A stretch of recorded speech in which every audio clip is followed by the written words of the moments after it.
اور اللہ نے کیا فرمایا؟ ولا تجسسوا، لوگوں کی ٹوہ میں نہ گھسا کرو کون کیا کر رہا ہے، کس کے گھر میں کیا ہو رہا ہے۔ آپ آج وہاں کیوں بیٹھی ہوئی تھیں اور جو ہے نا وہ اس بالکنی میں کھڑی ہوئی کیوں جھانک رہی تھی، اس کے موبائل میں یہ ایک دم ریٹرن کر کے گھنٹی بجی ہے تو اس میں چھپا کیوں نہیں آئی یوں کر کے موبائل؟ یہ بھی ہوتا ہے گھروں میں۔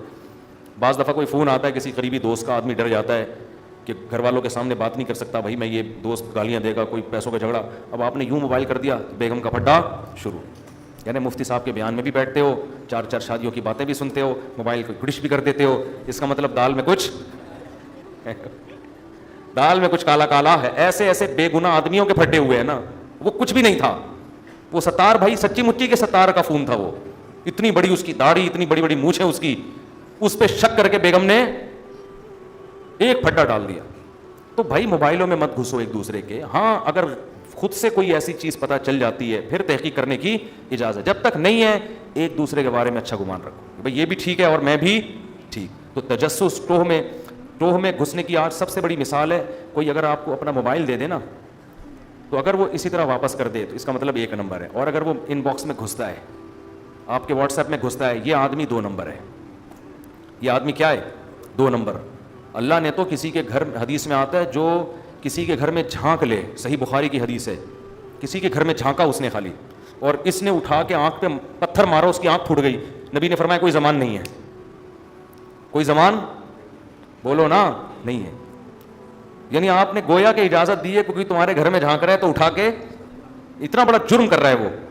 کیوں؟ وہ آپ کی پرائیویسی میں دخل اندازی۔ اور یاد رکھو باپ کو بھی اجازت نہیں ہے کہ اپنی اولاد کی پرائیویسی میں گھسے۔ کیسے کیس آتے ہیں، بچہ کمرہ بند کر کے انٹرنیٹ دیکھ رہا ہے، ابا نے دھاڑ کر کے دروازہ کھولا اور بچہ رنگے ہاتھوں پکڑا گیا۔ یہ غلط ہے، یہ جائز بولو نا نہیں ہے۔ بھائی بیٹے کے راز پہ کیوں مطلع ہو رہے ہو؟ وہ گناہ کر رہا ہے، ٹھیک ہے، اس کا طریقہ اصلاح کیسے ہوگی؟ اصلاح کا طریقہ یہ ہے کہ آپ بیٹے کو بول دو کہ بیٹا میرا تمہارے بارے میں اچھا گمان ہے، تم کوئی غلط کام نہیں کرتے، لیکن دیکھو گھر میں ایک اصول بنایا ہوا ہے، کنڈی لگانے کی کسی کو اجازت نہیں، کیونکہ میں بھی بغیر کنڈی لگائے بیٹھا کرتا تھا، میرے ابا نے بھی یہ قانون بنایا ہوا ہے، کنڈی لگانے کی، انٹرنیٹ دیکھنے کے لیے کنڈی کی لگانے کی اجازت نہیں ہے۔ اور بیٹا اگر تم نے دروازہ بند کیا تو میں کسی بھی وقت دھاڑ کر کے کھول سکتا ہوں، پھر حالات کے ذمہ، پہلے بتا دو اس کو، میں کسی بھی وقت دروازہ کھول سکتا ہوں۔ خفیہ کیمرے جب لگاؤ تو بتا دو کہ یہاں کیمرے لگے ہوئے ہیں۔ یہ بہت بڑی غلطی ہے کہ آپ کسی کے گناہ پر مطلع ہونے کے لیے چپکے سے کیمرے لگا دو اور پھر دیکھو یہ کیا کر رہا ہے، اس کی اجازت نہیں ہے، کیونکہ گناہ پر سزا دینا بھی اللہ کا کام اور پکڑنا بھی اللہ کا۔ آپ خدا بننے کی کوشش مت کرو، اچھا گمان رکھو سب سے، آپ کے اندر بھی تو بہت سے عیب ہوں گے، آپ چاہتے ہو کہ وہ لوگوں کو نہ پتہ چلے، تو دوسرے کے عیب میں کیسے گھس رہے ہو؟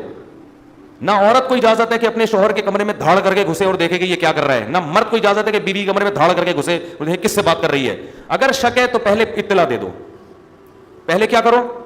بیوی کو شوہر پہ شک ہے پتہ نہیں کیا کر رہا ہوتا ہے تو پہلے بتا دے، بھائی کنڈی لگا کے نہ بیٹھے کریں، مجھے عجیب سا لگ رہا ہوتا ہے کہ پتہ نہیں کیا کر رہے ہوگے آپ بیٹھ کے یہاں، اور اگر اب بھی کنڈی لگائی نا تو حالات کے ذمہ دار آپ ہو، اس کو پہلے بتا دو، اچانک نہ کرو۔ ہمارے حضرت نے نا طلبہ کو چیک کرنے کے لیے اوپر دیوار میں ایک سوراخ کیا ہوا تھا، وہاں سے طلبہ کو دیکھتے تھے کیا کر رہے ہیں، لیکن پہلے بتا دیا تھا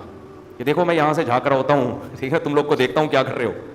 یہ کتنی اچھی بات ہے، کیونکہ طلبہ کچھ بھی کر رہے ہو، کوئی ایسے بیٹھا ہوا ہو، کوئی ادھر کروٹ لے کے سو رہا ہے، جب انسان یہ سمجھتا ہے کہ میں اکیلا ہوں